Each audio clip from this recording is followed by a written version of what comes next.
Voy a darle la bienvenida a la gente.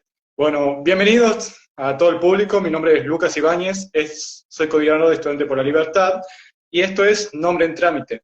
El día de hoy tenemos a un invitado muy especial que es Agustín Echevarne. Por favor, te doy lugar a que te presentes.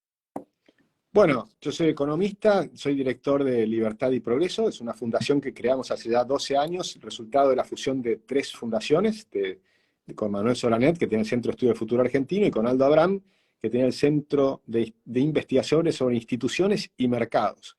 Y con dos propósitos. Uno que fue el de mejorar el nivel del debate en Argentina y tratar de cambiar un poco las ideas, de intercambiar ideas con la gente para tratar de reflexionar, porque creíamos que Argentina estaba encerrado en un set de ideas equivocadas.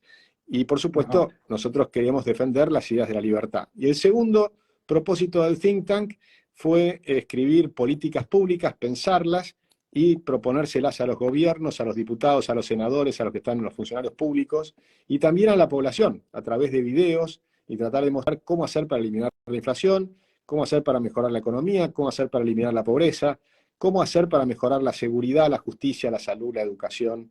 Y nos dedicamos a eso durante los últimos 12 años, escribimos 5 libros, y bueno, está todo en internet, lo pueden buscar en libertadyprogreso.org, y la idea es que frente a cada problema proponemos una solución. Muy bueno, Agustín. La verdad que te felicito y te admiro por toda tu trayectoria. Has sido un ávido guerrero en lo que ha sido la batalla cultural. Y quisiera algún día poder presentarme y decir que hice esa cantidad de cosas. Bueno, tenés mucho tiempo por delante, pues mira las canas que tengo yo y la que no tenés tú. Bueno, voy a explicar la dinámica de hoy. Hoy el tema principal del debate va a ser la dolarización. ¿Es la solución? Pero antes de llegar a la dolarización tenemos que preguntarnos lo siguiente. ¿La solución a qué?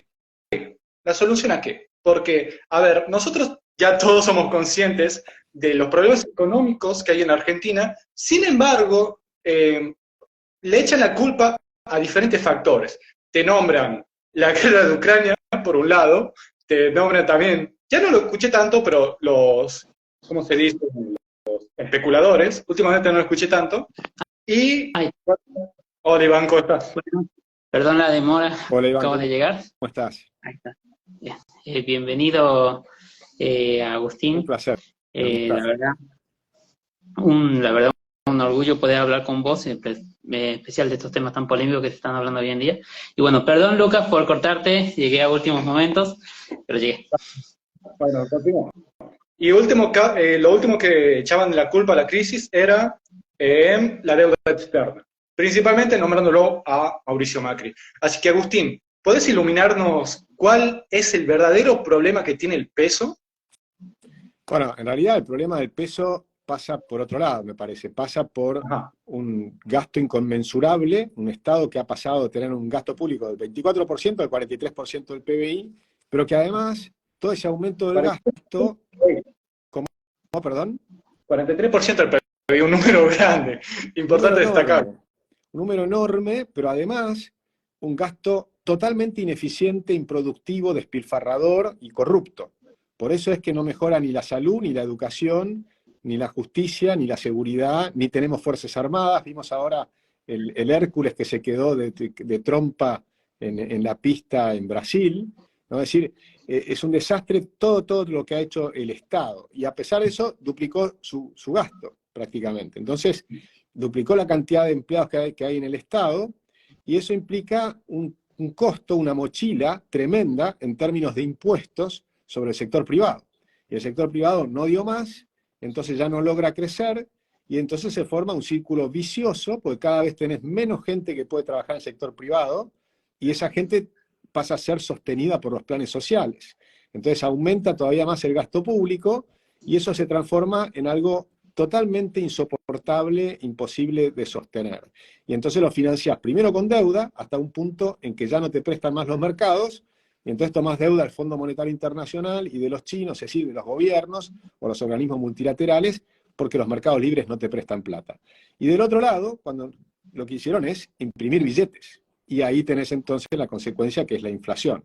Entonces la causa primordial de todo este problema es el exceso del gasto público, sumado al exceso de regulaciones, de intervención del Estado en la economía, de tener una economía cerrada. Es decir, el problema nuestro claramente es el exceso de Estado, y un Estado paquidérmico, ineficiente y corrupto. Por supuesto, y de hecho yo quería plantear toda esta cuestión de que te nombré todos los culpables que que supuestamente son los responsables según los políticos, porque son justamente los políticos que no hablan de que esta es la problemática real que hay que resolver, y hay unas cuestiones muy de fondo que son sus intereses personales, el hecho de por qué no revelan las problemáticas reales de Argentina. Hubo un fenómeno que se presentó en Argentina, que ha sido Javier Milei, que fue el único que decidió destapar esta problemática. Bueno, te diría que no fue el único, pero fue el que tuvo más éxito. Porque en realidad Ajá. esta problemática la están planteando muchos. Desde Álvaro Sogaray, cuando yo era chico, Sí. que la planteó durante mucho tiempo y logró tener un 7% de intención de votos, hasta que llegó Menem. Y lo hizo durante 20 años. Y cuando llegó Menem, a pesar de que él había tenido solamente el 7% de intención de votos, logró cambiar gran parte del pensamiento de los argentinos. Y por eso después Menem, cuando gana, desde el peronismo, hizo un programa, por lo menos en su primer gobierno, un programa muy liberal, en el sentido de eliminó la inflación, la pobreza cayó a la mitad, privatizó todas las empresas públicas, cosas que venía diciendo Alzogaray, etc. Después este es un segundo episodio muy favorable a la ciudad de la libertad, que fue con Ricardo López Murphy, que llegó a tener 17% de intención de votos y que mostraba los mismos problemas. Mostraba el exceso del gasto público, mostraba el exceso de los impuestos, la intervención en la economía y demás. Es decir, no fue Javier el primero, pero lo que sí ocurrió es que después de que cuando, digamos, después del 2003, que López Murphy llega al 17% y empieza a perder intención de votos en las siguientes elecciones, y en cambio empieza a ganar Cambiemos, digamos, en ese momento el PRO y la coalición cívica, el radicalismo, empiezan a surgir, entonces los liberales nos quedamos como en un sector minoritario, porque incluso nos robaron el partido, porque Recrear se quedó dentro de Cambiemos. Entonces Recrear el Partido Liberal, lo chuparon con Esteban Bullrich y un grupo de gente, nos lo chuparon totalmente, lo traicionaron a Ricardo, y empezó a perder mucho poder y mucho impacto en los medios Ricardo López Murphy. Y después nos quedamos, digamos, en la televisión, 15 o 16 o 17 economistas explicando estos temas todo el tiempo. Durante 20 años luchamos contra Cristina, la frenamos a Cristina en las calles, hicimos un montón de trabajos, por ejemplo, en el 8N, famoso, que sobre 1 millón de personas salió a la calle, había mucha gente que desde ya no estaba trabajando. Es decir, no es que no estábamos trabajando, lo estábamos haciendo, pero lo que sí es cierto es que un día apareció Javier Milei y potenció todo esto de un modo inconmensurable. Entonces yo te diría, veníamos creciendo, pero a un cierto ritmo, penetrando la ciudad de la libertad, yo creo de manera transversal en toda la Argentina, pero lentamente, con un discurso muy racional, y llegó Javier y le puso la emoción.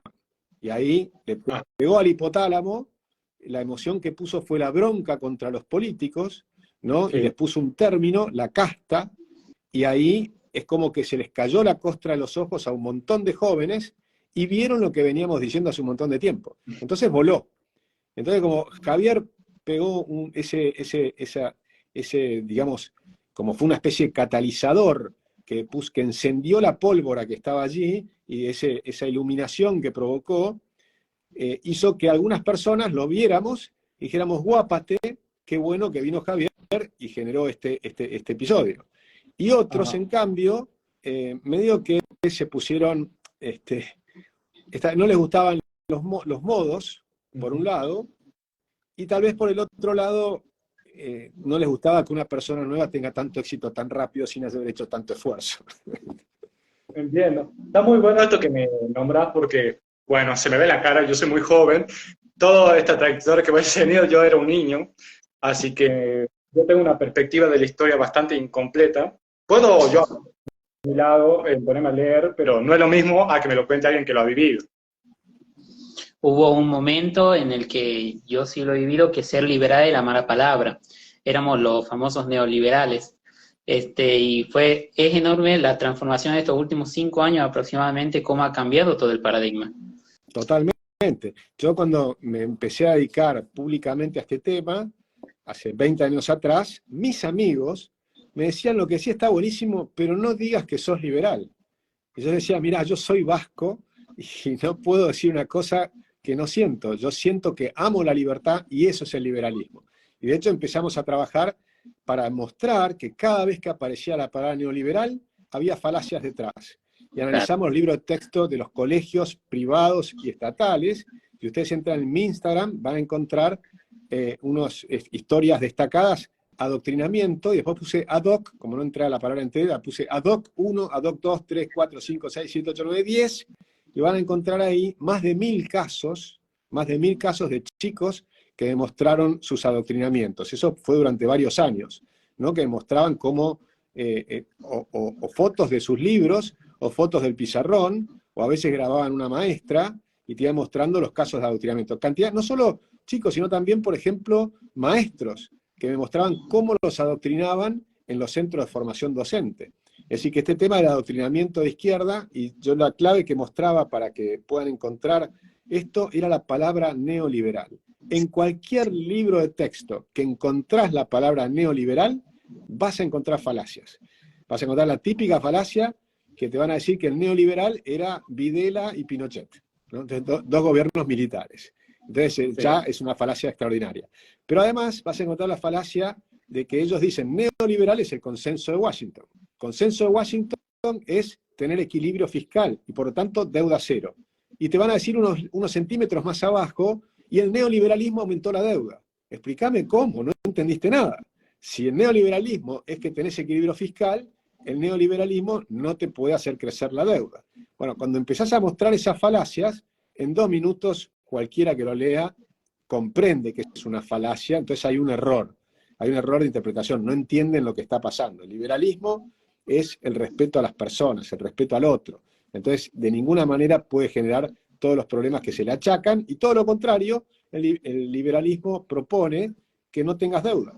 Y para no tener, justamente después te critican porque decís que ajuste las cuentas fiscales. Si ajustás las cuentas fiscales es para no tener deuda. Lo que no te pueden criticar es por las dos cosas al mismo tiempo, porque es absurdo.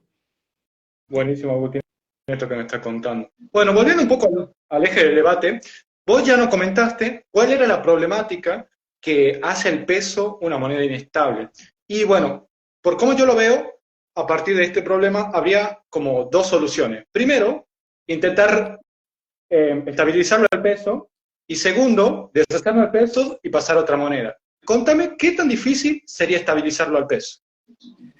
Bueno, estabilizarlo al peso implicaría hacer un ajuste fiscal, tener que reducir el gasto público a un nivel tal que tengas superávit primario como para pagar las tasas de interés y sostenerte allí hasta el momento en que, por supuesto, el correlato es que el Banco Central deja de emitir para financiar al Tesoro, y todavía te queda el problema de las LELIQs, que las LELIQs, o sea, la deuda remunerada del Banco Central, que es, hoy tenés el problema, la base monetaria es un problema porque vas emitiendo a un 50% anual. Pero las LELIQs, es decir, la deuda remunerada del central, va creciendo mucho más rápido. Y hoy tenés 3,5 veces más deuda remunerada que moneda. Entonces es como que tenés una hiperinflación metida dentro del Banco Central. Tenés que resolver ese problema. Y lo que no están explicando bien es cómo resolver el problema. Porque tengo un sistema bimonetario o cualquier otro esquema, tenés que resolver ese problema y me tenés que explicar cómo. Entonces una propuesta es hacerlo diciendo, yo voy a hacer un ajuste fiscal más grande todavía, porque además tengo que pagar las LELIQs. Entonces tengo que capitalizar al Banco Central. El Banco Central tiene activos y pasivos. Los pasivos son los billetes y monedas, que es pasivo no remunerado, y después las LELIQs y los pases, que son pasivos con tasa de interés, que hoy paga 209% anual. Una locura, ¿sí? Entonces tenés una enorme cantidad de deuda con una tasa de interés gigantesca. La propuesta de la dolarización o del sistema bimonetario tiene que incluir cómo capitalizás al Banco Central.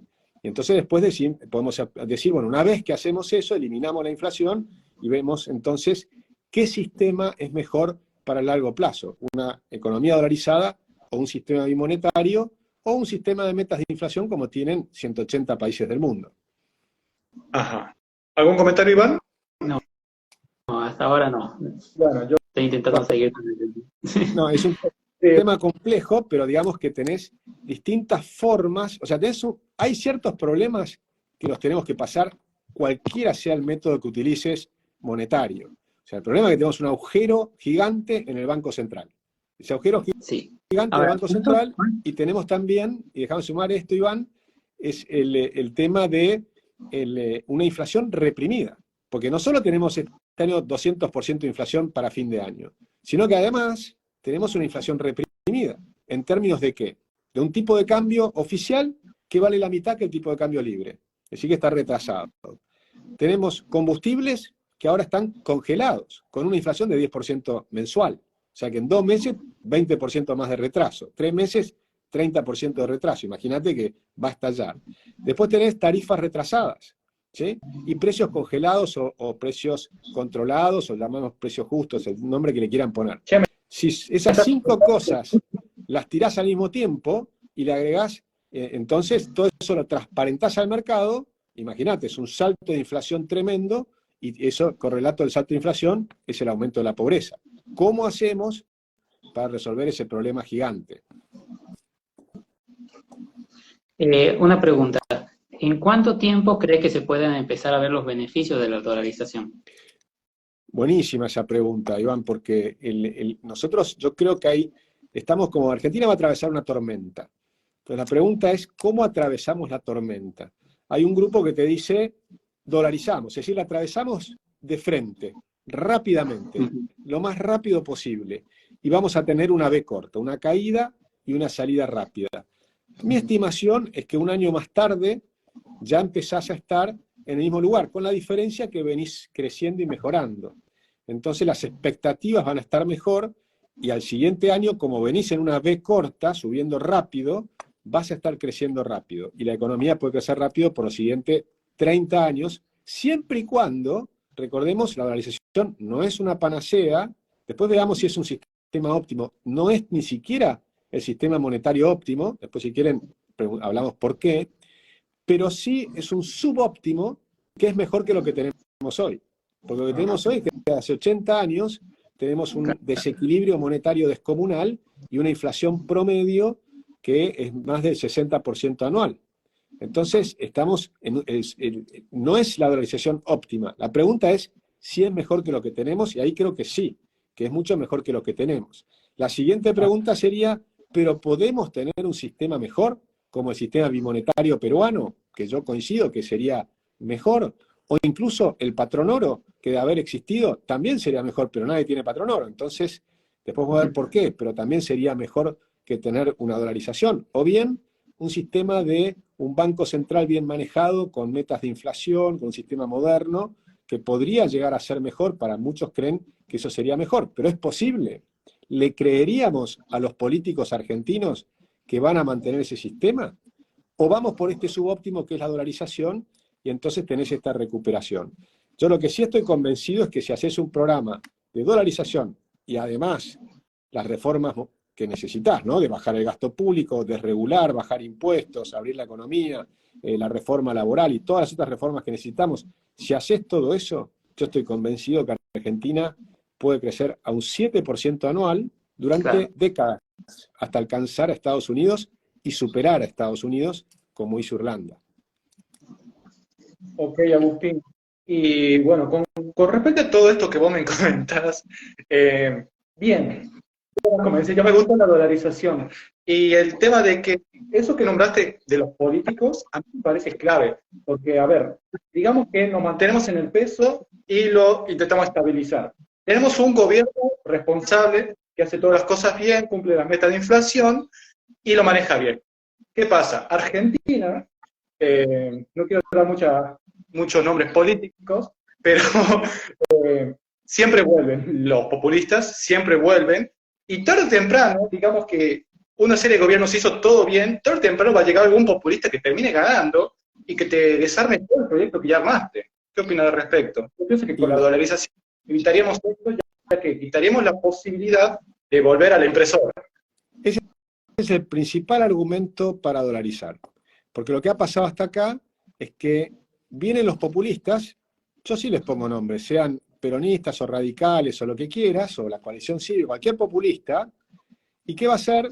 Va a tomar lo que ahorraron los anteriores y lo va a despilfarrar.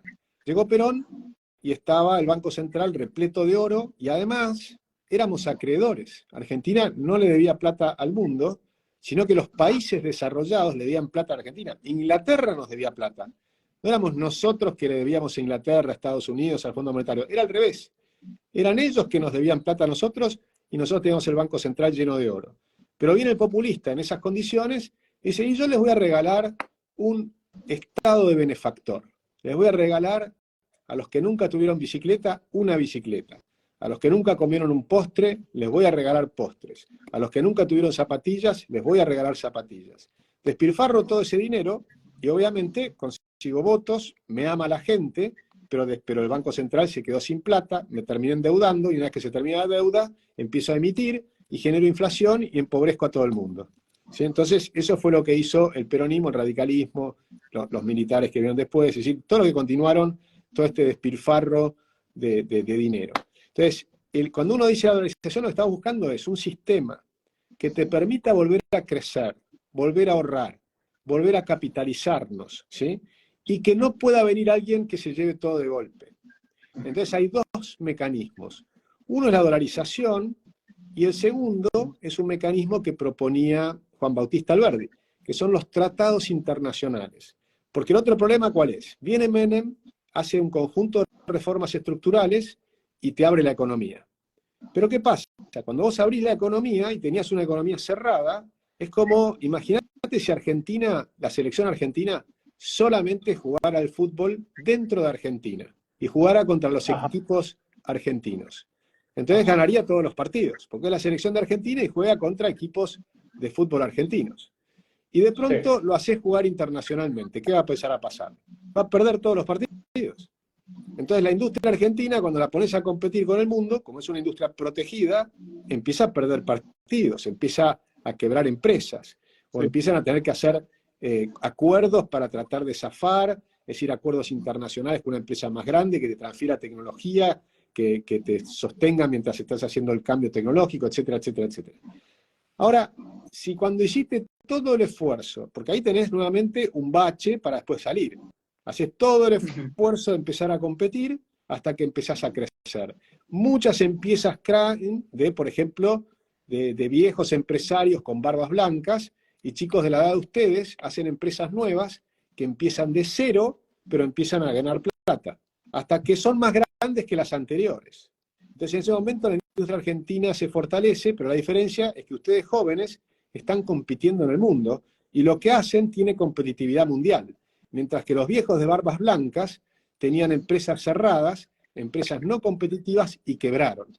En ese transcurso de tiempo, si te vuelven a proteger la economía, ustedes van a tener barbas blancas y van a ser empresarios protegidos y van a ser ineficientes, ¿sí?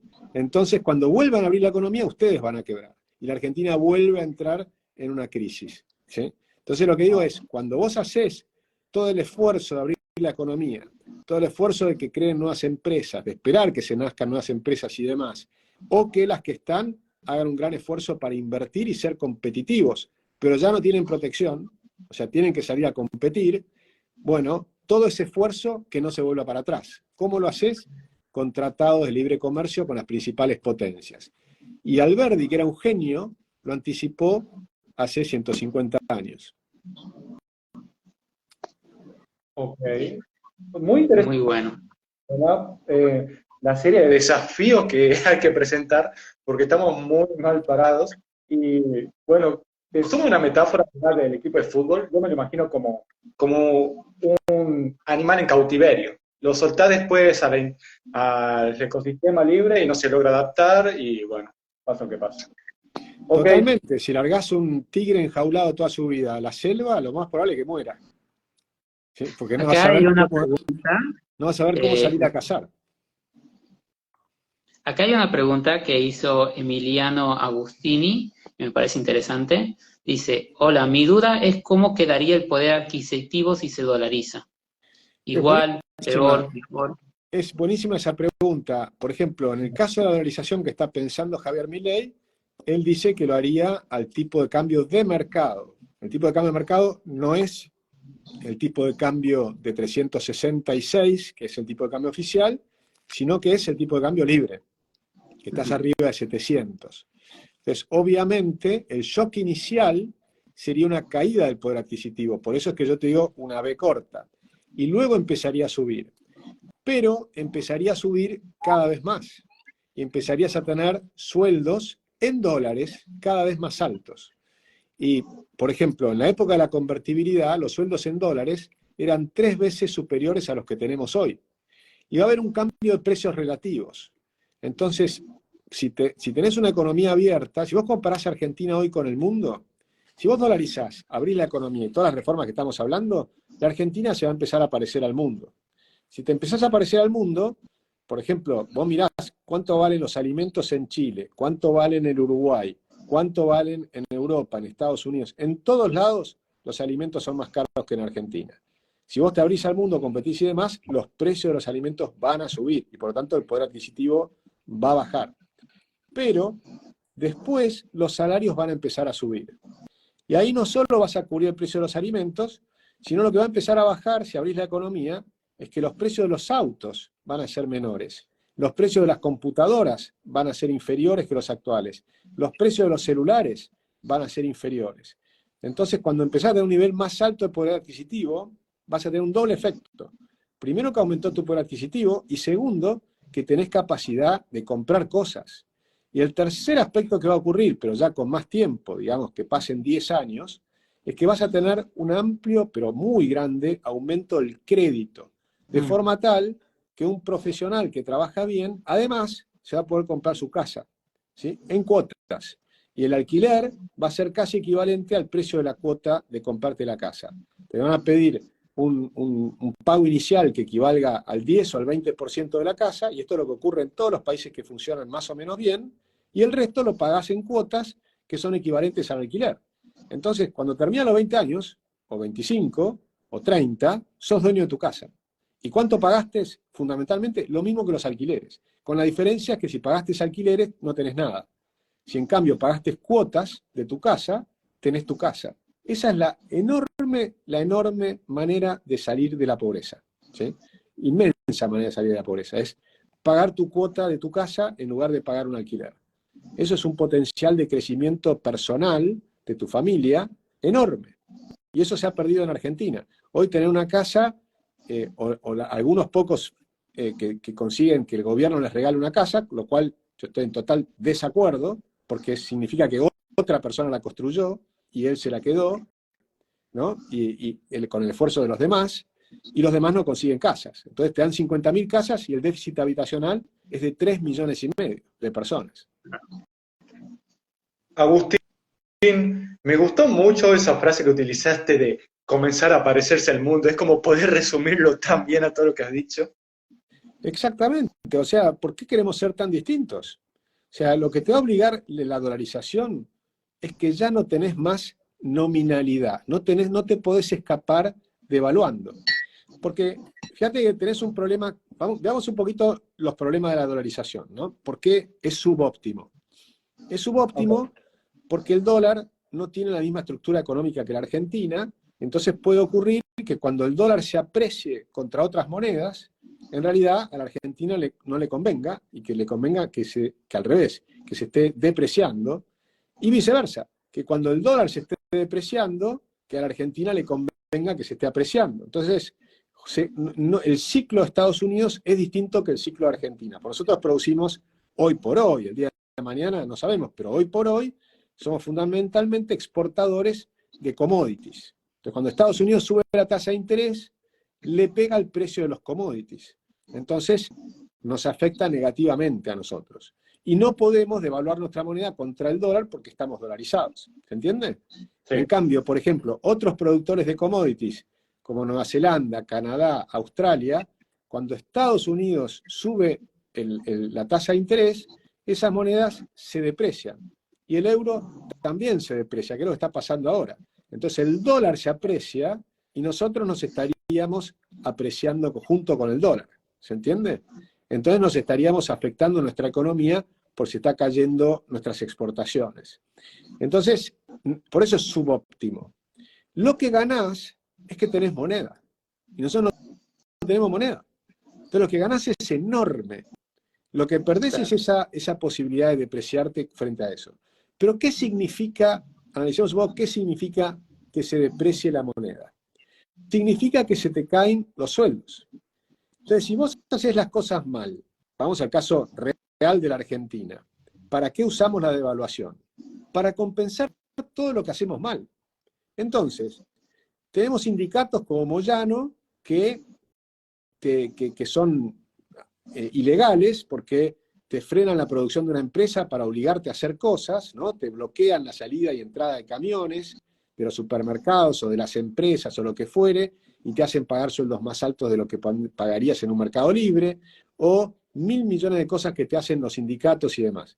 Tenés políticos que despilfarran, tenés un riesgo país enorme, entonces la tasa de interés que pagan las empresas argentinas es mucho más alta que las que pagan las chilenas o las uruguayas, entonces es un costo para el país muy grande.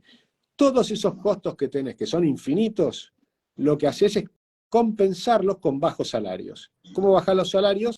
Devaluando. Entonces, lo que ellos llaman la competitividad de la devaluación, en realidad es una pseudo competitividad. ¿Me siguen? Es como que, como no puedo resolver los problemas, te devalúo y las empresas le va bien. ¿Qué hizo Duhalde? Duhalde mandó a la pobreza al 54% de la gente. Y entonces la Argentina empezó a funcionar bien. Claro, las empresas, el costo de las empresas bajó fenomenalmente, el costo del gasto público en términos de dólares bajó enormemente porque devaluó 3-1. Entonces imagínate, el costo de dólares bajó 1/3 de lo que tenías antes. O sea, bajó, pero muy, muy fuertemente. Entonces, obviamente, las empresas con costos mucho más bajos resultaban más competitivas, pero yo lo pongo siempre entre comillas, porque es una competitividad ficticia. En cambio, Alemania mantuvo siempre una moneda fuerte. ¿Dónde está la competitividad alemana? En la devaluación, no. ¿Dónde está? En la inversión, la mejora de la tecnología, la apertura de la economía para tener los mejores insumos al mejor costo del mundo, la mejor capital que puedas comprar, en educación, para mejorar el capital humano, todas cosas reales, no nominales, todas cosas reales. Esa es la verdadera competitividad y ese es el desafío. ¿Algún comentario, Iván? No, me llama la atención, porque estaba viendo un poco, el compararlo con cómo fue el proceso que tuvo que atravesar Ecuador. ¿Qué decir, Agustín? ¿Sería un proceso parecido o diferente al que tuvo que atravesar este país? Hace relativamente poco que también empezó a dolarizarse. Sí, Bueno, ya está dolarizado. Ecuador hizo una dolarización abrupta, que podría ser parecido al inicio a lo que puede tener Argentina, una situación muy complicada, y después tuvo un montón de gobiernos populistas. Ahora, la dolarización no te evitó que el gobierno populista después haga las cosas mal. O sea, si vos volvés a hacer las cosas mal, te va a volver a ir mal. Lo que cambió es que nunca más tuvo inflación. Hace las cosas mal, de hecho tuvo default, volvió a tener default, es decir, que gastó de más, y de hecho trató de sacar todo lo que pudo a los bancos, o sea que complicó la situación financiera nuevamente, pero lo que no ocurrió es que nunca más tuvieron inflación. Entonces tenés otros problemas, pero sacaste por lo menos un problema. Al sacar el problema de la inflación, sacaste la posibilidad de que te roben, sobre todo a los más pobres, porque ¿qué es la inflación? Vamos un segundo a qué es la inflación. La inflación es un impuesto que no lo pone el Congreso. O sea que es un impuesto ilegal, porque no es puesto por la ley. Es un impuesto ilegal y que además afecta principalmente a los más pobres. Es decir, la inflación debiera ser un crimen de lesa humanidad. ¿Y por qué afecta a los más pobres? Porque los empresarios incluso se pueden beneficiar de la inflación. Si estamos diciendo que te bajan los costos, si los salarios son un costo y la inflación te baja los costos, pues los precios suben más rápido que los salarios. Entonces, los empresarios se benefician de la inflación.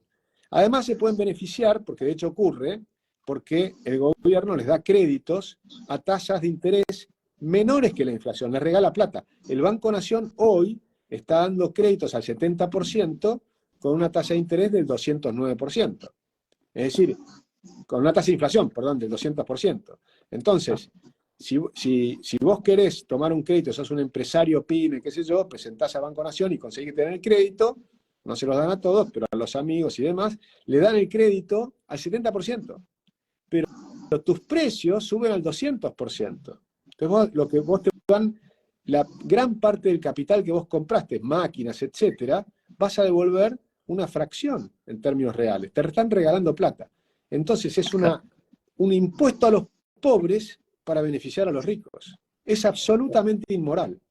Y Sí. lo que estamos diciendo, bueno, hablamos un poco de la dolarización, hablamos de los problemas de la economía argentina, pero estábamos ahora viendo las diferencias entre las distintas propuestas que hay básicamente en el mercado político, digamos. Básicamente está el sistema bimonetario y el sistema de la dolarización.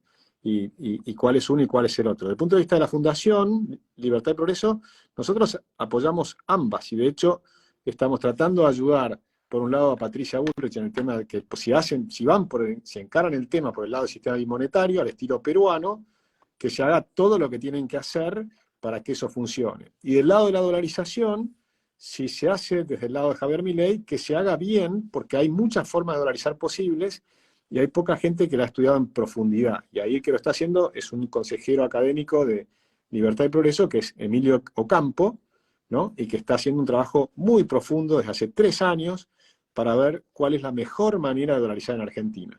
Y del otro lado, Aldo Abraham, con equipo, con Martín Lagos y con abogados, en ambos casos con equipos de abogados y demás, están viendo cómo hacerlo para hacerlo lo mejor posible. En mi visión personal, yo me inclino por la dolarización. Lo digo acá para que sepan que esta es mi visión personal. Pero no soy dogmático. Es decir, que si quieren ir por el otro camino, yo creo que tiene algunos inconvenientes el otro camino. Los dos tienen inconvenientes. Pero creo que si superamos los problemas iniciales, me parece que la gran ventaja de la dolarización y lo que a mí estábamos conversando, cuál es lo que a mí me inclina la balanza en este momento y para Argentina, sabiendo que es un esquema subóptimo, no es la mejor política monetaria que podés hacer, probablemente, pero es la que Argentina puede hacer para salir del marasmo, del desastre que tenemos en la política monetaria de los últimos 80 años. Si no es de hoy o de ayer o del gobierno de Cristina o el de Macri, no, son 80 años de manejos monetarios, salvo los 10 años de convertibilidad, que fueron 10 años de inflación cero. Pero la pregunta es, bueno, yo quiero que haya inflación cero, no por los próximos 10 años, sino para los próximos 50 años. Y por eso me inclino por la dolarización. ¿Nos va a generar problemas? Sí, por supuesto. ¿Es una panacea? No, desde ya que no. ¿Es óptima? Tampoco. Pero es la que podemos hacer y que nos implicaría tener un salto hacia adelante. Si me permitís, Lucas, vamos a la pregunta que me hicieron recién, que era ¿qué es el sistema bimonetario? ¿No? Buenísima la pregunta. Dale, pues creo que esa pregunta es muy válida porque es lo que están diciendo del otro lado. El modelo bimonetario exitoso es, por ejemplo, el que tiene el Perú. Argentina ya tiene un sistema bimonetario. Nosotros tenemos cuentas en dólares y cuentas en pesos. Pero tenemos problemas en el Código Civil, tenemos problemas en la Ley Penal Tributaria para operar en dólares y tenemos un cepo cambiario. Es decir, el sistema bimonetario que se está pensando es salir del cepo cambiario, tener un dólar totalmente libre, que cotiza al precio libre, con lo cual se te iría de 350 a 700, con lo cual ese problema lo tenés en ambos casos, en la dolarización o salir del cepo, en cualquiera de los dos casos, tenés ese salto que hay que ver si lo haces administrado o lo haces de un saque. Yo me inclino por hacerlo de un saque, aunque sea doloroso, y sé que es doloroso, porque creo que el otro, a la larga, es más doloroso, aunque aparentemente no lo sea, pero esa es mi impresión personal. Después tenés las otras diferencias, que es que sea totalmente libre la entrada y salida de capitales, puedas comprar y salir en dólares, pero además puedas hacer contratos en dólares. Y que incluso puedas hacer, por ejemplo, nosotros estamos escribiendo que puedas hacer tu balance de tu empresa en dólares. Debo decir, yo me manejo en la economía dolarizada, pago impuestos en función de mi balance dolarizado, ¿sí? Y me muevo completamente en dólares. Y otro puede decir, no, yo me manejo en pesos. Y entonces hace el balance en pesos y se maneja en pesos. Y además, si querés entrar y salir del dólar, es libre. y por lo tanto las comisiones son muy chiquititas, y hay un solo precio del dólar. En el caso argentino, lo que están diciendo, que empezó Cavallo y que aparentemente Melconian va a tomar, es que haya un periodo de transición donde haya dos tipos de cambio, es decir, dos precios para el mismo bien. Entonces dice, un tipo de cambio financiero y un tipo de cambio comercial para el dólar. El mismo bien es un dólar, pero uno para lo que sea comerciar, exportar y importar, y otro si querés ahorrar, por ejemplo. Entonces, fíjate lo que pasa, Lucas, en esta situación. Si vos querés exportar, yo te pago un dólar de 3.60, vale la mitad de lo que vale. Ajá, 360, bien. Ahora, si querés importar, te vendo dólares a 3.60, a la mitad de lo que vale. Entonces te estoy induciendo a que exportes o a que importes. A que exporte. Si vos exportás... Dijiste la mitad de lo que vale. ¿Y qué importa? Claro, y en cambio si vas a importar, te cobro la mitad de lo que vale.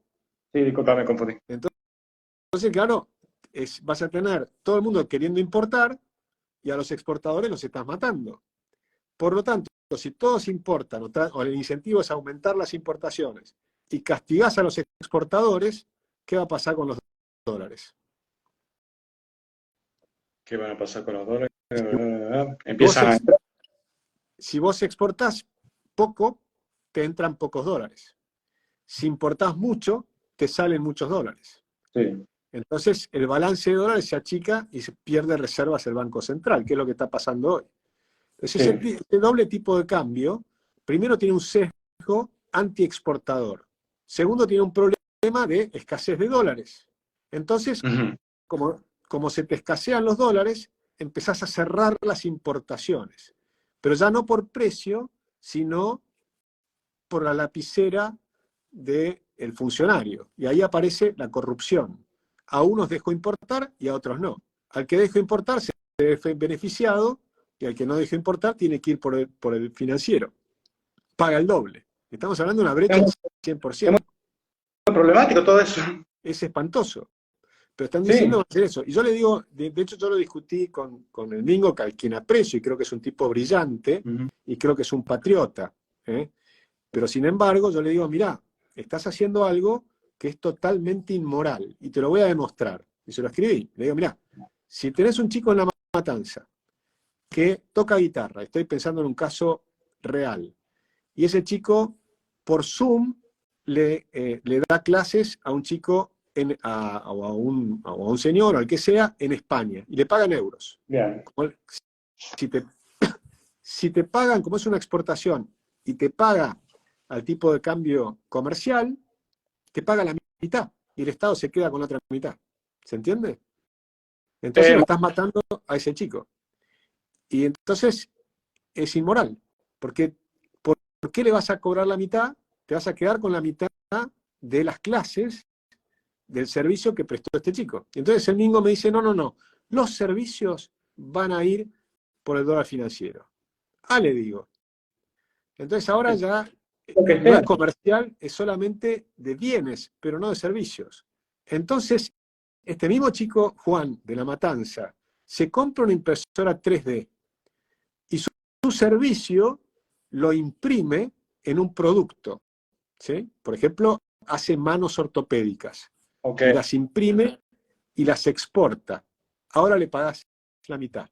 Le das el dólar de 3.60. ¿Sí? Entonces, ¿por qué estás castigando al que produce un producto y exporta un producto?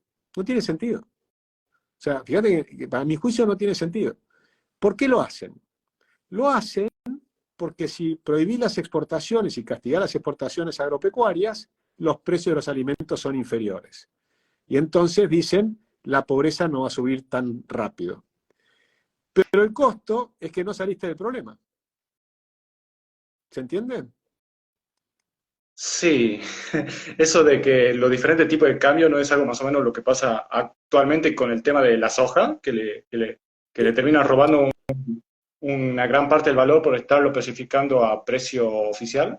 Exactamente, es lo que pasa, y por eso no alcanzan los dólares, y por eso ponen soja 1, soja 2, soja 3, soja 4, y le dan un precio más alto, porque si no, no exportan. Entonces, fíjate que es todo un disparate. Y lamentablemente lo hacen porque tienen miedo al que el shock, y esto es real, y yo lo comprendo, y es un problema muy difícil de resolver, lo hacen para que el salto inflacionario que provocaría un aumento de la pobreza no genere ese aumento de la pobreza tan rápido y lo vayan administrando en el tiempo, hasta llegar a un punto, porque ellos saben que tenés que llegar a unificar el tipo de cambio. Entonces ellos creen que van a lograr un recorrido para llegar a unificar el tipo de cambio que sea menos doloroso para el 50% más pobre de los argentinos. ¿Se entiende? Algo así como una especie de gradualismo. Algo así como una especie de gradualismo. Entonces están diciendo, tenemos que cruzar una tormenta, sabemos que tenemos que cruzar la tormenta, unos te dicen la voy a cruzar lo más rápido posible, y otros te dicen voy a buscar el mejor recorrido para que no sea tan doloroso, porque nos asusta mucho, y yo lo comprendo, el fuerte dolor que vas a provocar en un montón de gente. Entonces, la alternativa que yo elegiría, sabiendo y conscientemente que es doloroso, es hacerlo lo más rápido posible. Bien. Y lo haría lo más rápido posible, pero sabiendo que es doloroso, sí tendría un safety net, un colchón para los más pobres, ¿sí? Para que nadie sufra hambre. Pero hasta ahí, solamente eso. Igual todos van a sufrir, pero en una vez corta ¿Cómo y salir rápido. cómo se hace este colchón que mencionaste? Bueno, son los planes sociales con un nuevo mecanismo, no exactamente como el de ahora, pero es una reformulación de los planes sociales para transparentar todo. Cortás todos los subsidios a través de la electricidad, del transporte y todo, y va todo directamente cash a las personas más pobres, a los que los necesitan. Y el resto cada uno paga lo que tiene que pagar. Entonces todo el mundo va a tener que ajustarse el cinturón, pero a los que están más complicados les vas a dar lo suficiente como para que puedan comprar comida, viajar, ir a trabajar, etcétera, etcétera. Entonces asegurás un mínimo. Que esto, entre paréntesis, lo proponía Milton Friedman, cuando hablaba del impuesto negativo a la renta. Decía, si vos no llegás a un mínimo, te bancamos hasta ese mínimo. Pero podés trabajar. La gran diferencia con los planes sociales es que hoy si trabajás te sacan el plan social. En cambio, nosotros decimos, pongamos esta ayuda aunque trabajes. Entonces salí a trabajar. Y te conviene salir a trabajar porque tenés doble ingreso. Tenés el ingreso del plan social más el de tu trabajo. Pero por un tiempo limitado de tiempo. Pues sabemos que esto va a ser una vez corta.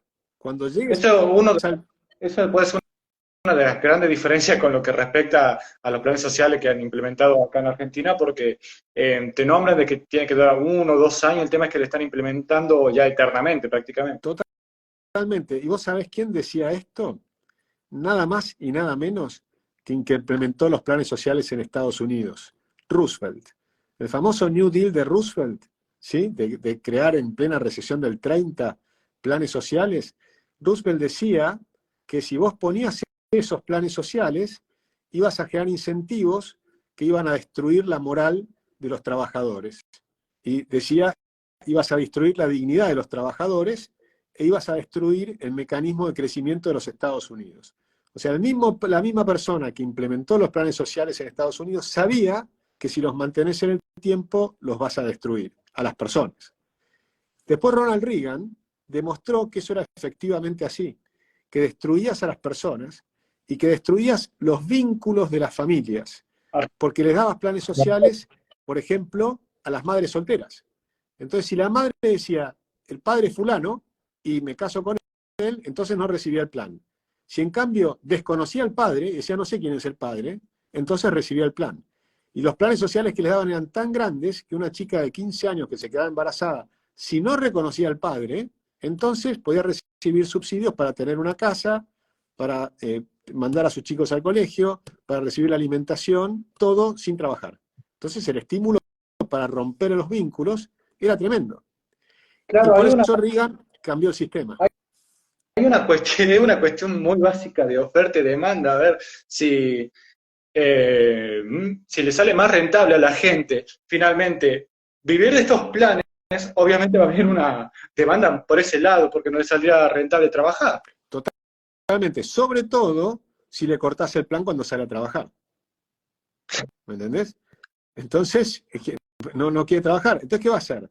Va a trabajar en negro, va a pegar unas changas en negro y va a conseguir los planes sociales.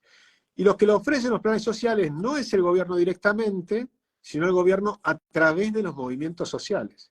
Y los movimientos sociales, el movimiento Evita, Quebracho, todos estos movimientos sociales que reciben planes, ¿qué es lo que van a hacer? Le van a decir, vos venís a cortar la calle 2 veces por semana y te tomo lista. Y si no venís, te corto el plan social. Entonces estamos financiando que nos corten las calles. ¿Se entiende? Bueno, todo eso es lo que va a cambiar, sea Patricia Bullrich o sea Javier Milei, tienen en la mira cambiar este sistema. No va a ir a través de los movimientos sociales, va a ir directamente a la gente y además la gente va a poder trabajar. Y además va a ser por un tiempo. No les vamos a dar planes sociales para siempre. Cuando pases la B corta, pues sabemos que vamos a ir a una tormenta. Cuando crucemos la tormenta y estemos del otro lado, tenés que achicar los planes sociales. Y también hay que ver de una propuesta que realmente se comprometa a eso y que realmente cumpla con el hecho de no enamorarse de los planes sociales y el hecho de tener a la gente dependiendo de uno mismo. Bueno, lo que pasa es que tiene que ser el propio gobierno que genere los incentivos. Entonces, vos le fijás un límite de tiempo y le avisás, ojo, que esto va a durar tanto tiempo. Más te vale ponerte a trabajar, más te vale capacitarte, más te vale adquirir la disciplina de levantarte los lunes a la mañana, a las 6 de la mañana, para llegar a las 8 de la mañana a trabajar. Entonces, porque entonces, dentro de un tiempo vas a ir perdiendo esta ayuda que te están dando. Primero la vas a tener y tenés la posibilidad de enriquecerte porque vas a estar recibiendo ese subsidio y además trabajando. Entonces vas a tener doble ingreso. Pero sabe que vas a perder ese ingreso. El incentivo que tenés para ir a trabajar es que no perdés el plan social durante 1 año y medio, por ejemplo. Entonces, andá a trabajar ya. Y a las empresas le voy a dar el incentivo de decirles, si vos tomás una persona que tiene un plan social y lo entrenás, no te cobro cargas patronales durante 2 años, por ejemplo. ¿Me seguís? Ah, ahí generas un tremendo para una mudanza al sector privado. Exactamente, porque todo lo que necesitamos es agrandar la torta de la economía, que la gente se ponga a trabajar. Y después lo mismo haces para que salgan del empleo público y pasen al empleo privado. Les digo, si se recortan los ministerios, hay un montón de gente que queda afuera, toda esa gente que queda afuera se va a su casa y les sigo pagando el sueldo. Y hago el mismo esquema. Van a recibir el dinero durante un tiempo, 1 año, 1 año y medio, 2 años, si quisieras en algún caso, pero pueden empezar a trabajar en el sector privado ya. Entonces, primero se van a su casa. Al irse de su casa, me quedan 20.000 edificios libres. Los cierro y los vendo. Con ese ingreso voy a pagar las indemnizaciones. ¿Sí? Y entonces voy cerrando los circuitos. Y yo digo, no sé si esta es la mejor manera, pero si no es la mejor manera, preséntenme otra. ¿Entendés? Porque acá hay una manera de cómo hacer crecer la cantidad de gente que trabaja en el sector privado. Al crecer en el sector privado, crean riqueza. Al crear riqueza en el sector privado, van a empezar a pagar impuestos. Aunque no lo pagues como trabajador, lo va a pagar la empresa por el tamaño del volumen de negocios. Entonces vas a empezar a aumentar los impuestos. Al aumentar la recaudación impositiva, puedo bajar las alícuotas. Y al bajar las alícuotas impositivas, por la ley de Laffer, a medida que baje vas a ver que la recaudación va a subir más. Entonces entras en un círculo virtuoso. Entonces el tema es pasar esta B corta, porque una vez que pasás esta B corta, todos los años puedes ir bajando impuestos, todos los años puedes seguir bajando el gasto público, y todos los años puedes ir teniendo cada vez un gasto público que apunte a ser el 24% del PBI, y una torta del PBI mucho más grande, y por lo tanto el nivel de impuestos que pagás es mucho menor. Es decir, hay muchas cosas para hacer, pero lo difícil es pasar la tormenta del próximo año. Está bien. Está, la verdad que es muy bueno esto que comentás, Agustín, porque esto es necesario porque Argentina tiene un sector privado muy grande, mucha gente está dependiendo de él, y no es como si pudiéramos simplemente correrlo, mandarlo a su casa, sino que hay que pensar en esta gente, una forma en la que se pueda transicionar de esta forma, como vos decís. Es una buena alternativa, la verdad, suena bastante lógica. Y bueno, quería hacer unas últimas preguntas con respecto a la dolarización, muchas muy cotidianas que son las que se escuchan en la calle. ¿Puedo? Sí, dale. Bueno, la primera es el tema ¿de dónde vas a sacar los dólares para dolarizar la economía? Porque nosotros sabemos que las reservas del Banco Central se encuentran actualmente muy limitadas, mientras que la base monetaria de pesos es enorme y además tenemos que tener en cuenta las LELIQs que has mencionado antes. Correcto. Esa pregunta es buenísima y es bien compleja, no es fácil de explicar, requiere conocimientos de finanzas, porque tenés que mirar el Banco Central, el balance del Banco Central, y hay un esquema que está armando Emilio Campo, donde lo que vos haces es tomar los activos del Banco Central actuales, donde hay muchos que te dicen los activos no valen nada porque tenés, por ejemplo, letras intransferibles del Tesoro Nacional. Sí. Si no valen nada y no las podés transferir, entonces no puedes hacer un intercambio de una cosa por otra, de activos por pasivos. Entonces, un primer caso podría ser intercambiar esas letras intransferibles por bonos ley de Nueva York. Es decir, el bonos del Estado argentino, bonos del Tesoro, igual que esos son bonos del Tesoro, pero que en lugar de sean intransferibles, que sean transferibles. Entonces, por lo tanto, ya tienen un valor. Y el valor es el precio del mercado. El precio del mercado hoy está en 30 centavos. Entonces, esos son 70.000 millones de dólares que pasarían a cotizar a 30 centavos, son 21.000 millones de dólares. Entonces ya no es nada, ya son 21.000 millones de dólares. No me alcanza. Entonces, como no me alcanza, tengo que hacer del otro lado la reforma del Estado para darle más valor a los títulos públicos, que no valgan 30 centavos. Vos tenés que demostrar que vas a tener equilibrio fiscal, que vas a tener superávit primario, y entonces los precios de los bonos van a ir subiendo hasta llegar 50, 60, 70, 80, 90 centavos por dólar. Okay. Cuando vas subiendo te vas a dar cuenta que los activos del Banco Central valen cada vez más. Estás capitalizando al Banco Central porque estás haciendo una reestructuración del Estado que te permite ser creíble la deuda, tenés que tomar el Estado en su conjunto. No hay salida si no haces el equilibrio fiscal. No hay fórmula que te permita este problema. Okay. Después puedes hacer cosas para capitalizar al Banco Central. Entonces, en algunos casos, alguno dice, bueno, pongo el FGS, otro te dice, no puedo, el Fondo de Garantía de Sustentabilidad del ANSES, que no se usa para pagar hoy las rentas, digamos, las jubilaciones, pues se paga directamente por impuestos, entonces lo tomo como colateral y sigo pagando con impuestos las jubilaciones. Y armo un nuevo sistema jubilatorio por otro lado. Entonces es una reforma adicional. Por eso son todos temas muy complejos. Se puede hacer, es complejo, pero no hay salida si no haces una reestructuración de todo el Estado. Por ejemplo, puedes privatizar las 40 empresas del Estado, incluso más. Si me preguntás a mí, yo privatizaría los bancos del Estado, como el Banco Nación. Los principales países del mundo no tienen banca estatal comercial. Tienen un banco estatal, que es el Banco Central, pero no tienen un Banco Nación. O sea, Estados Unidos no tiene un Banco Nación. Inglaterra no tiene un Banco Nación. Tiene Banco de Inglaterra. Pero el Banco de Inglaterra actúa como banco central, pero no como banco comercial. ¿Se entiende? No tiene depósitos directamente. En cambio, el Banco Nación tiene depósitos, hace préstamos, da préstamos directamente a las empresas y a los individuos, y es un banco comercial y es inmenso.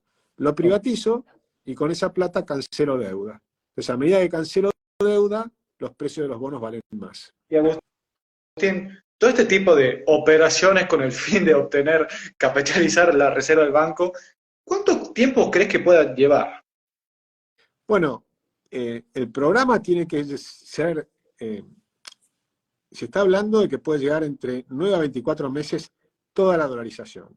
Pero eso incluye el tiempo en que la gente se vaya desprendiendo de los pesos y se va quedando con los dólares. Pero lo que tenés que hacer, lo que va a marcar el primer mes o los primeros 90 días, van a ser las negociaciones con todos los que te tienen que apoyar en el momento inicial. Porque vos necesitas credibilidad para hacer esto. Sí. Y credibilidad implica que vos presentes el esquema y te lo apruebe el Fondo Monetario. Entonces el Fondo Monetario te da credibilidad porque Argentina no tiene credibilidad. Y si haces un esquema que también tiene un acuerdo con Basilea, el acuerdo con Basilea más el acuerdo con el Fondo Monetario te da credibilidad mayor.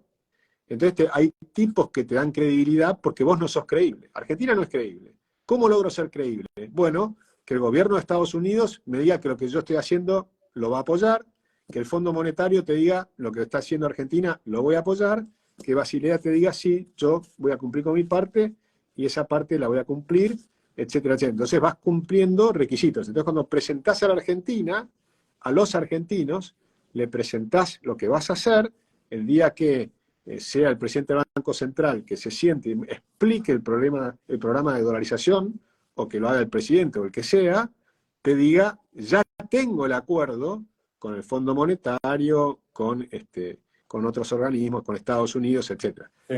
Si tenés los acuerdos, ahí hay credibilidad. Y además, tenés todo armado el esquema por si hay una corrida, la gente venga y pueda tocar sus dólares. Porque te van a testear. La gente no te cree. Aunque hagas todo eso, igual no te creen. Entonces van a ir a testear. Pero lo cierto, y que la gente se olvida, es que los argentinos tienen 200.000 millones de dólares, que hoy están pagando señoriaje a Estados Unidos. Cuando los economistas te dicen que en el modelo que se presenta de la dolarización perdés el señoriaje, se olvidan de algo enorme, que es que hoy los argentinos están pagando señoriaje. Ellos creen que el señoriaje es solamente lo que paga el Estado. Pero en realidad, los ciudadanos argentinos que tenemos dólares, le estamos pagando la inflación a Estados Unidos. Estados Unidos nos cobra un impuesto a todos los que tenemos dólares. Sí. Si en cambio hacemos un sistema creíble y nuestros dólares los colocamos en el sector financiero, empezamos a recibir tasa de interés. Entonces nos compensa el señoriaje por los 200.000 millones de dólares. ¿Me entendés? Sí. Entonces, la dolarización es muy favorable para dejar de pagar señoriaje. Es al revés de lo que la mayoría de los economistas están diciendo. No entienden lo esencial porque miran las cuentas del Estado y se olvidan de mirar las cuentas de los individuos.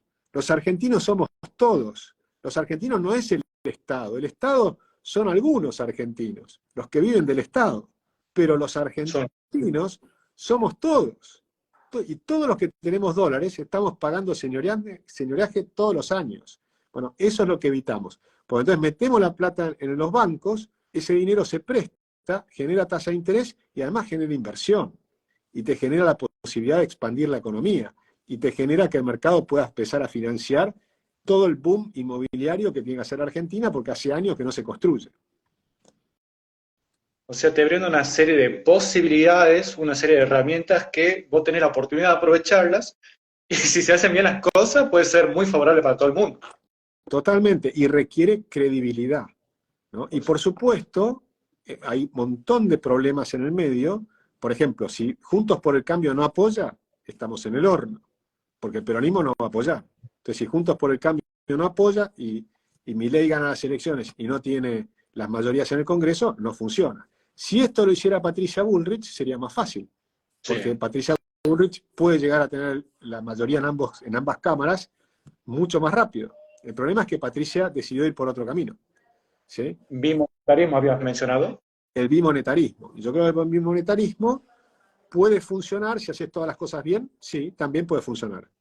El único problema que tenés con el bimonetarismo sí. Es que el próximo gobierno puede tirar todo para atrás.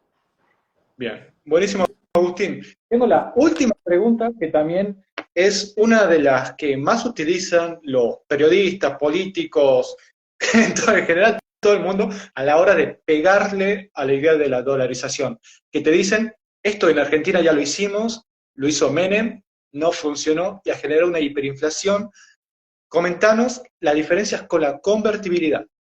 Sí, la dolarización no generó hiperinflación, al revés, salimos de la hiperinflación por la convertibilidad, y la convertibilidad nos generó hiperinflación. Salir de la convertibilidad generó un problema. El problema que generó la convertibilidad, o el que dicen que generó la convertibilidad, es que se apreció la moneda, y entonces empezó a ser menos competitiva la Argentina, y no pudiste hacer frente a los shocks internacionales. Entonces tuviste una recesión que empezó en el 95, por el efecto tequila, y saliste en el 96. Pero el 95 fue muy duro y aumentó muy fuerte el desempleo.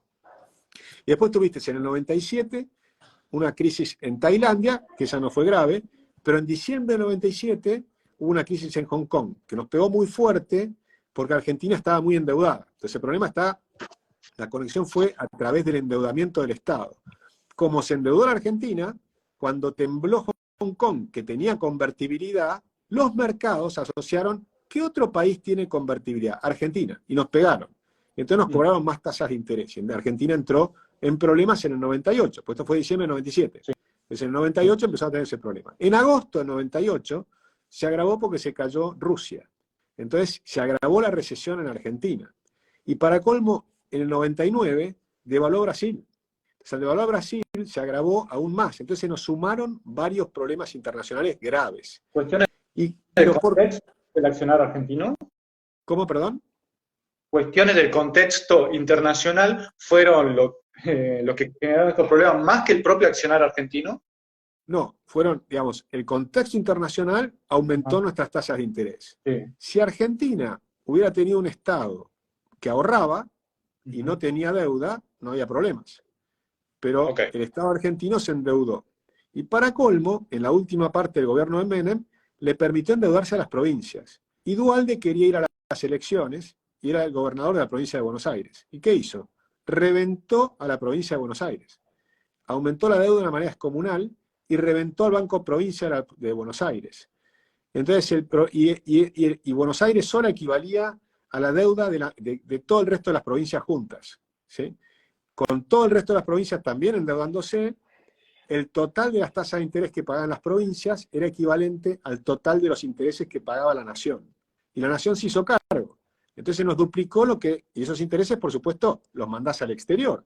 Es plata que produce la Argentina y que se va de la Argentina. No es que le pagás a los individuos en Argentina y que queda acá. No, es plata que se va de la Argentina, es un costo tremendo. Entonces, ¿qué pasó? La deuda era tan grande que la gente empezó a decir, Argentina no va a poder pagar la deuda. Y entonces empezaron a bajar los precios de los bonos. ¿Y quiénes tenían bonos? Los bancos. Entonces empezaron a tener dudas, che, pero los bancos van a poder pagar a sus depositantes, que empezaron a creer que no. Entonces empezaron a sacar plata de los bancos y empezó la corrida bancaria. Entonces el origen del problema, nuevamente, fue el Estado que gasta más, el Estado de las provincias que gastó de más, las tasas de interés en el mundo que subieron y complicaron la cosa, y la gente que se asustó y sacó la plata de los bancos. Ok. Y digamos, ahora la respuesta, digo, la nueva pregunta que nace es, ¿cómo evitar que esto pase? Aunque creo que ya lo has dicho, que es una cuestión de responsabilidad monetaria del gobierno, de no gastar más de fiscal, lo que no monetaria, ¿no? O sea, tenés que tener, el gobierno no tiene que gastar de más. Sí. Y segundo, en la dolarización lo que haces es que en lugar de que el gobierno pueda tomar manotazos sobre los depósitos, como hizo acá, los depósitos quedan garantizados en el exterior. Entonces no podés tocar las reservas de la Argentina. En vez que el Estado argentino le chupe las reservas al Banco Central, las reservas quedan a nombre de los bancos argentinos, que los pueden tomar los bancos argentinos cuando hay una corrida, pero no lo pueden tocar los políticos argentinos. ¿Se entiende? Entonces es un seguro contra los políticos argentinos. Un seguro para que los políticos no puedan tocar ese dinero. Entonces darle estabilidad al sistema financiero argentino por arriba de los políticos argentinos, tomando justamente las reglas de Basilea o si querés el Fondo Monetario, Estados Unidos, hacer todos acuerdos supranacionales que impidan que los políticos rompan el sistema. Aún así, los políticos tienen tanta creatividad que capaz que logran encontrar una manera de destruir el sistema, como hizo Correa. La ventaja que tenemos es que vemos todas las cosas que hizo Correa y puedes estar tratando de buscar maneras de evitar que lo hagan. Pero vos vas a buscar maneras nuevas para evitar que Correa haga lo que hizo Correa. Pero estos tipos son tan increíblemente eficaces en crear nuevas formas de esquilmar a la gente, que tal vez van a lograr esquilmar a la gente. Es decir, nadie te asegura que el siguiente gobierno no sea un desastre. Solamente los argentinos si siguen votando bien. Si vuelven a votar mal y se compran un populista, volvemos a estar en el horno. Ok, Agustín. Mira, ya con esto hemos cubierto todos los temas que yo tenía planificado para estos vídeos. Sin embargo, me quedo con las ganas de hacerte una preguntita más, ya una cuestión personal y de sentimientos, que es con respecto, digamos, asume un gobierno ahora, que el de Javier Milei, por ejemplo, lleva a cabo la dolarización, intenta hacer todo este tipo de medidas, va a haber un estallido social. ¿Qué opinas de eso? Bueno, es muy probable que el gobierno que está actualmente en el gobierno del peronismo en la oposición va a fomentar el estallido social. Y Sí, la izquierda se va a sumar al estallido social. O sea que esa posibilidad existe y por eso yo creo que hay que, de entrada, hacer una propuesta a los argentinos votan y controlar que en el Congreso tengan libertad de acción los diputados y que no permitas a nadie estar en la plaza. Ese día yo cierro los accesos a la plaza de los dos congresos y hago los 3 círculos como hizo Patricia Bullrich muy bien cuando fue el G20. Nadie molestó a los presidentes porque no les podías permitir que los molesten. Entonces hizo 3 círculos que no podían entrar los micros a la ciudad de Buenos Aires, ajá. hizo descender a la gente y le sacó las bombas Molotov, le sacaron las masas con las que iban a romper las piedras. O sea, todo lo que hicieron a Larreta, a Patricia Bullrich no se lo pudieron hacer. Entonces tenés que armar el esquema de Patricia de dar total seguridad al Congreso para que, digamos, tome las acciones que tiene que tomar. Pero eso tampoco te impide que de pronto haya intentos de saqueo de supermercados. Y ahí nuevamente es la gendarmería, es decir, es la ley y el orden. O sea, yo creo, o sea, no podés dejar de hacer lo que tenés que hacer por temor a que te hagan estas cosas. Tenés que hacer lo que tenés que hacer y tenés que poner la ley y el orden y le tenés que pedir a los argentinos que te apoyen. Pues si vos pones la ley y el orden, y por supuesto eso genera conflictos, problemas, etcétera, metés gente presa, porque está cortando las calles, porque está tirando piedras y demás, y mandás, no sé, a 100, a 200, 300 tipos presos. Sí. Siguiente paso es qué pasa en las encuestas, qué pasa en la opinión pública. Si la opinión pública te aplaude, como pasa con Bukele, entonces no hay problema. Bukele metió presos a un montón de gente, La gente hizo cárceles nuevas, ¿no? En El Salvador, hizo cárceles nuevas, metió a las maras adentro y el 90% de los salvadoreños aprueban a Bukele. Entonces, si vos en cambio empezás a hacer la represión, metés presos a los que tiran piedras, 100, 200, 300 tipos, para que se calmen los revoltosos y si quieren tomar un supermercado, la ley dice que si vos haces un grupo de personas van a saquear un supermercado, la ley te condena a 15 años de prisión. Si vos los tomás presos y los metés 15 años de prisión y la gente te aplaude, se acaba el problema. Si vos los metés presos y la gente dice, no seas malo, soltalos, entonces estás en el horno. Ok, entonces vamos a tener un problema también a nivel medios y la opinión pública va a jugar un factor. Los medios van a estar en contra. Los medios van a estar siempre en contra. Y van a estar en contra, pues si el que gana, por ejemplo, fuera Javier Milei, les corta la pauta publicitaria. Lo van a odiar. Oh, Entonces los medios van a estar en contra. Los que van a estar a favor o debían estar a favor son las redes sociales. sí, por Las supuesto. redes sociales van a tener un rol muy importante y la gente tiene que apoyar y tal vez en algún momento alguien convoque, che, salgamos a la calle los que queremos hacer las cosas bien y demostrémosles que somos muchos más. Como hicimos en el 8N, salimos 1 millón de personas a la calle. Sí. Así que bueno. Ok, Agustín. Bueno, yo ya estoy satisfecho. La verdad ha sido un gusto poder hablar con vos, sos un genio, la verdad. Hubo veces que ahí me tiraste tanto número que yo por ahí, yo soy programador, así que la economía a veces me cuesta un poquito. Así que la próxima vez lo hacemos con un pizarrón, así no me pierdo, ¿dale? Vale, buenísimo. No, sí, es bien complejo el tema, pero básicamente es cruzar la tormenta por el medio o tratar de buscar algún mecanismo para amortiguar el problema. Y yo apuesto a cruzarla por el medio. Mira, la fragata Libertad en un momento estaba anclada, con esto te cierro, ¿no? Estaba anclada en Inglaterra y vino una gran tormenta. El capitán de la fragata tenía 2 opciones. Me quedo y espero a que calme el tiempo, voy para bordeando la costa para ver, bueno, cómo zafo de la tormenta, o la aprovecho y quiebro el récord de cruce a vela del Atlántico. Y eso hizo, y en 6 días cruzó el Atlántico y quebró el récord mundial de cruce a vela gracias con la fragata Libertad. Por supuesto, en el medio fue un quilombo, se le cortaron las velas y tuvo que pedir voluntarios para ir a coser las velas en medio del temporal con el mástil moviéndose de una manera espectacular. Lo hicieron, los tipos se agarraron el cinturón, se metieron ahí arriba, trataron lo que fuere, cosieron las velas y cuando se calmó un poco el tiempo, lograron bajar las velas y poner nuevas, etcétera, etcétera, etcétera. O sea, el cruce fue re jodido, pero quebraron el récord mundial y logramos tener que la fragata Libertad, ¿no? Con ese nombre, quiebre el récord mundial de cruce del Atlántico. Excelente, Agustín. Bueno, espero que, de igual manera que yo aprendí mucho en esta charla que he tenido con vos acerca de la dolarización, espero que también todos los espectadores que hemos tenido hayan podido aprender mucho y no dejarse, ¿cómo se dice?, versear tanto por los medios de comunicación o incluso por otros políticos, y a gente de la calle plantarse a debatirle, porque también la opinión contraria hay que debatirla en la calle, así que bueno, ha sido un gustazo, Agustín. Buenísimo, muchas gracias por la invitación. Un abrazo grande. Estamos viendo. Hasta luego. Adiós.